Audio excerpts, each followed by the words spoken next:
पिछले 4 साल से ज़्यादा हो गए हैं इस अदालत में केस है और इस केस को जो अमेंडमेंट्स आई थी मैंने तो उससे इस्तेफादा हासिल नहीं किया, लेकिन जो बाकी 13 मुल्ज़िमान इस केस में हैं उनकी पिटीशन पर यह केस ख़त्म कर दिया गया था।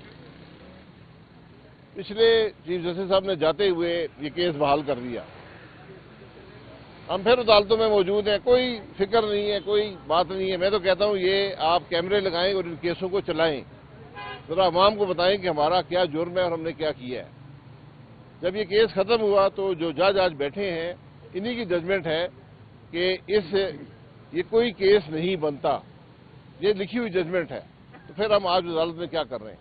बहरहाल ये सिलसिला चलता रहेगा। मैं गुजारिश करूंगा कि इस मुल्क में भी आखिर चलना है। हमने एक इदारा बनाया है SIFC,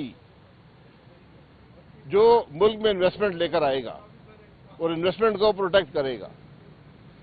इस अदालत में हमारे साथ जो मुल्जिम है उनमें एक शख्स ऐसा भी है जो पाकिस्तान की तारीख में सबसे बड़ा इन्वेस्टर है।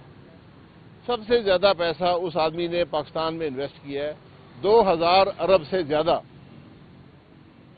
और हमने उसका ये अजर दिया है कि वो 4 साल से इस केस में मुल्जिम के तौर पे पेश होता है।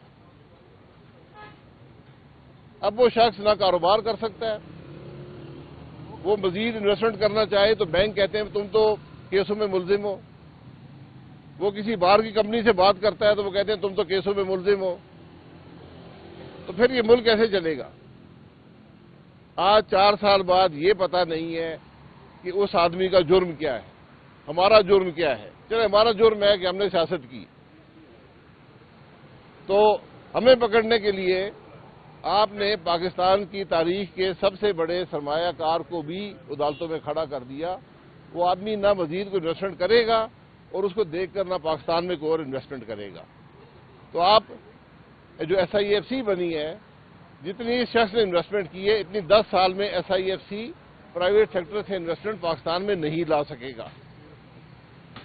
और इन्वेस्टमेंट इसलिए भी नहीं आएगी कि हम जो इस मुल्क में इन्वेस्ट करता है उसके साथ ये काम करते हैं जो यहां पे हो रहा है।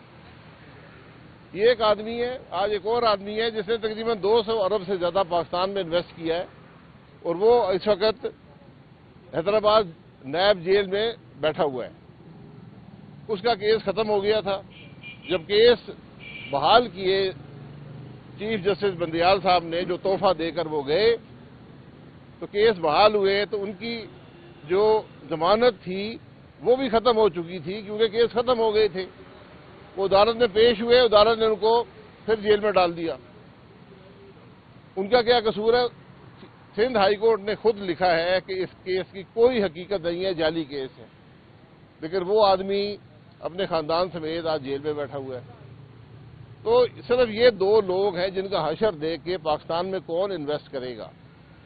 तो मेरी जो इस मुल्क के अकाबरीन हैं जो SIFC चलाते हैं उनसे गुजारिश है कि आपको कोई इन्वेस्टमेंट नहीं मिलेगी अगर ये तमाशे इस मुल्क में रहेंगे।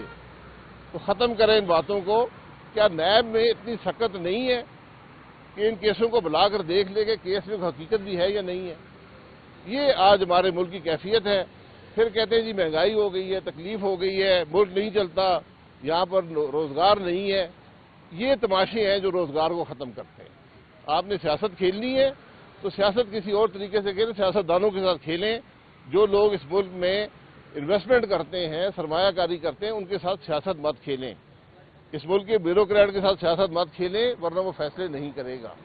ये आज मुल्क की हकीकत है। तो कम अज कम यही सबक हासिल कर लें। बार बार मैं तो पिछले 4 साल से कह रहा हूं यार हमें जेलों में रखें, हम पे केस बनाएं, हमें कोई फर्क नहीं पड़ता, क्योंकि अल्लाह के करम से हाथ भी साफ है, ज़मीर भी मुतमईन है। लेकिन जब इन लोगों के साथ आप ये जुल्म करेंगे तो फिर मुल्क आगे नहीं बढ़ पाएगा।